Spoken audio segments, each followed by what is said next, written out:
Hi guys, ito pala yung mga kaganapan sa kaarawan ni Daddy guys.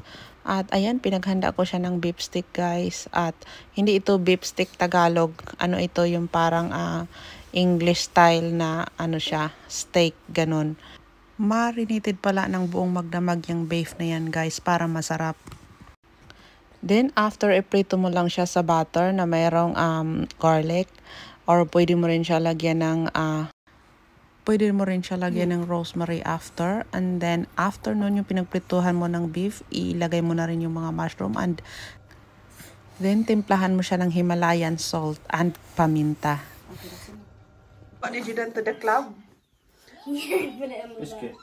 Yeah. Okay, let's eat.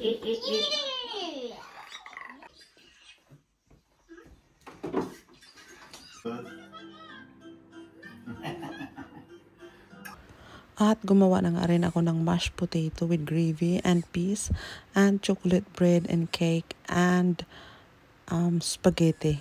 At yun lang guys. At ito rin talaga ang wish ni Daddy na gusto niya simple lang at ayaw na rin niya lumabas kasi nga daw pagod siya sa trabaho at saka hindi niya rin bit kumain ng marami at gusto niya yung family lang talaga at ganito talaga si Daddy, sobrang gusto niya yung simple lang siya. At yun lang, maraming salamat sa inyong lahat sa mga PM nyo kay Daddy, thank you so much.